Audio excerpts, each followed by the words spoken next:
Welcome out to another one of our Athlete of the Week interviews. Chance for us to sit down and talk with Macey Woolcock, who has been dying to become an Athlete of the Week here. She's been coming really close a couple of times, but we couldn't deny a game-winning goal in the 93rd minute in overtime for the Golden Eagles to get a win. And Macey, congratulations on not just the win, but also being a part and such a big part of that win. Thank you.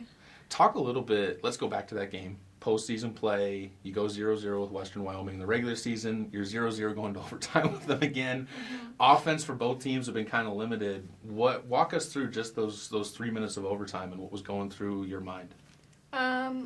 Before we went into overtime, Lugo was saying that both of us had good tactics and they were both working. And going into overtime was just whoever wanted it more.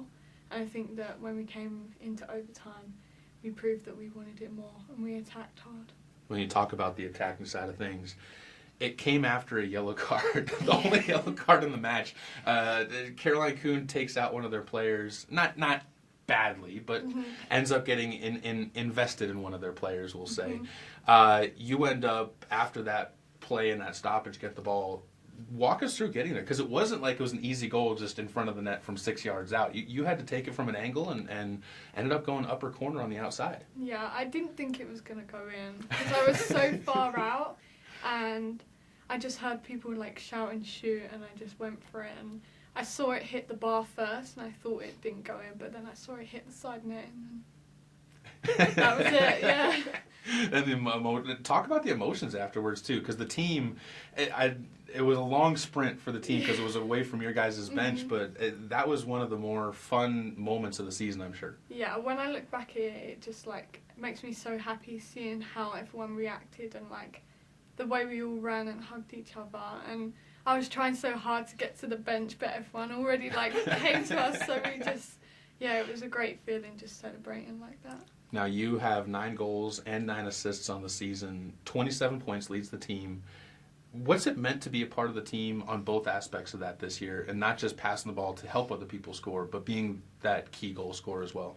I think it's important. I do like assisting my teammates, but it's also like good to get some goals too. And the goals like these ones that mean the most is when like it makes me really happy that I've been involved in it. You've scored goals, and I want to say 3 of the last 4 matches now, too, for L Trip. How much has your confidence gone up in the goal-scoring side of things and just your ability to create for yourself? Yeah, I think that once you get more into it and, like, you're scoring more, obviously your confidence goes up, and just scoring more has helped that, and scoring in the last game has upped my confidence now. You guys going to the Region 9 Championship. How big would it be to make 2 national tournaments? Now that you've been to a national tournament, have a chance to do more at this one?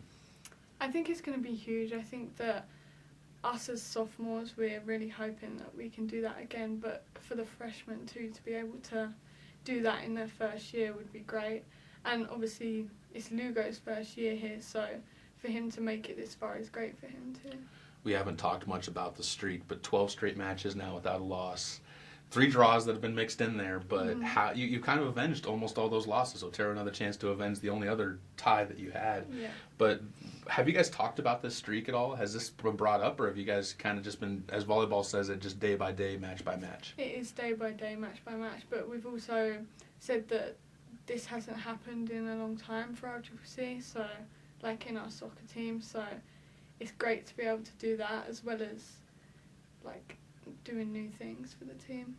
Talk a little bit about you a little bit more. The educational side of being a student athlete is always kind of hectic and crazy. How have you been? Has it been easier as a sophomore versus a freshman year? I think it's sort of the same. I think this year I've got into like a routine, so like I know more of what I'm doing, sort of thing. And I've already had a year to like get used to it, so I'm doing a lot better this year than I did last year, so that's good. That always makes sense on that side of things. And what's the goal for you after this? Have you given thought yet to the next school you want to start heading to, or are you trying to focus more on the season right now? Well, my plan was to go home and maybe continue there, but a lot of people have been telling me to think about moving on and stuff, and it's got me thinking. So.